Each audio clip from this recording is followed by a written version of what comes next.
Economy, geography, polity, Telugu, English, maths, 5 మెథడాలజీలు, GK, current events, perspective in education, child development psychology, మీరు లెక్క పెడితే 18 సబ్జెక్టులు sir.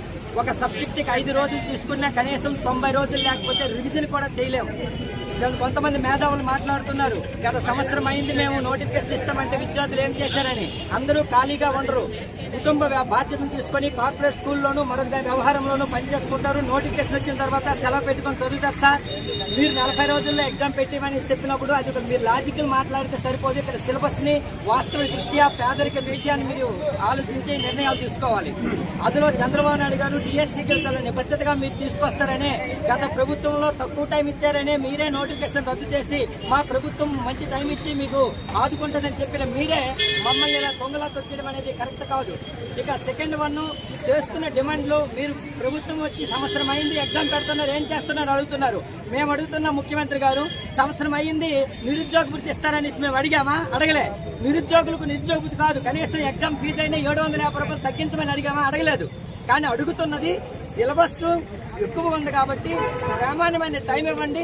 At the same time normalization రద్దు చేసి ఒకే జిల్లాకి ఒకే పేపర్ పెట్టడం వల్ల విశ్వసనీయత ఉంటుంది. పేపర్లో ఖచ్చితంగా చదివినోడికి న్యాయం జరుగుతుంది. థర్డ్ వన్, ఎప్పుడో దశాబ్దంకి ఒకసారి నోటిఫికేషన్ వస్తున్న టైంలో ఆల్రెడీ రిలీవ్ అయి ఉన్న వాళ్ళకి ఒక అవకాశం ఇవ్వడానికి కోసం టెట్ నిర్వహించమని చెప్తున్నాం. మేము అడిగిన డిమాండ్లో ఏది న్యాయబద్ధంగా లేదో ఒకసారి మీరు పునరాలోచించుకొని సరైన నిర్ణయం తీసుకోవాలి. ఏ రోజు కూడా మీకు నిరుద్యోగ, ఇప్పుడు ఎస్సీ ఎస్టీ కార్పొరేషన్ కి, బీసీ కార్పొరేషన్ కి మీరు కోచింగ్ పెట్టారు. కోచింగ్ ఎవరు వెళ్తున్నారు అంటే ఏంటి? అప్పనంగా వాళ్ళకి డబ్బులు ప్రభుత్వ ఖజానా ఇచ్చారు, మా డబ్బులు. అయినా మేము ఈ తక్కువ టైంలో వాళ్ళకి ఎందుకు ఇచ్చారని కూడా అడగలే. ఇంటి దగ్గర చదువుకోవడానికి ఆయన నారా లోకేష్ మన ఉంటున్నారు. సంవత్సరం అయింది చెప్తున్నాము, సిలబస్ ఇచ్చేసాం, మీరేం చేశారని. 30 సంవత్సరాలు వచ్చిన వరకు పసుపు దంచుకున్నప్పుడు కూర్చోడు. పెళ్లి సంబంధం సెట్ అయిన తర్వాతే ముహూర్తం పసుపు దంచుతారు. ముందు నుంచి ఎవరు రెడీగా చేసుకుని ఉండిపోరు ఎవరు కూడా. కాబట్టి ఏ విషయంలో కూడా ఒక పర్టికులర్ డెడ్ లైన్ వచ్చిన తర్వాతే ఏదైనా ప్రణాళిక స్టార్ట్ అవుతుంది. ఆఫ్టర్ ఆల్ 2-3 మండలాలు ఒక నియోజకవర్గంలో ప్రచారం చేయడానికే మీకు 3 నెలలు కావాలి. 18 సబ్జెక్టులు చదవడానికి ఒక 90 రోజులు టైం ఇవ్వడానికి అంటే మీరు లాజికల్ మాట్లాడుతున్నారు సార్. కాబట్టి దయచేసి చెప్తున్నాం, మీకు హెచ్చరికలు కాదు, మరొకసారి పునరాలోచించి నిరుద్యోగులకు న్యాయం జరిగేటట్టు చూడండి. మీరు ఎప్పుడు ఇచ్చారు నోటిఫికేషన్?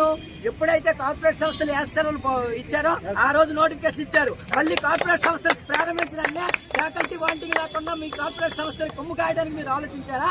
లేదా 5 లక్షల మంది విద్యార్థుల కోసం ఆలోచించారా? ఒకసారి మీరు ఆలోచించుకోండి, మీ ఆత్మసాక్షిగా మీరు ప్రశ్నించుకోండి. కాబట్టి మేమేదో ఆవేశంలో మాట్లాడుతున్న మీరు అనుకుంటున్నారేమో, చాలా ఆలోచించి బయటకు వచ్చాం సార్.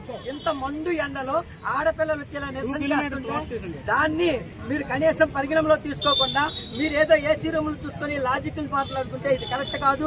ఇప్పటికీ మించిపోయింది లేదు. ఒక పూర్తి స్థాయి దీని మీద మీకు నిజంగా రెఫరెండం తీసుకొని ఇదే రోజు డిఎస్సీ అభ్యర్థులు 5 లక్షల వరకు వెళ్ళాయి. వాళ్ళందరికీ ఒక మెసేజ్ పెట్టండి. ఎంతమంది టైం కోరుకుంటున్నారు, ఎంతమంది ఎట్ టైం కోరుకుంటున్నారో మీరే నిర్వహించండి. ఓట్ ఆఫ్ మెజార్టీ దేనికి వస్తే ఓటింగ్ మీ పర్సెంట్ దాన్నే తీసుకోండి రెఫరెండంగా.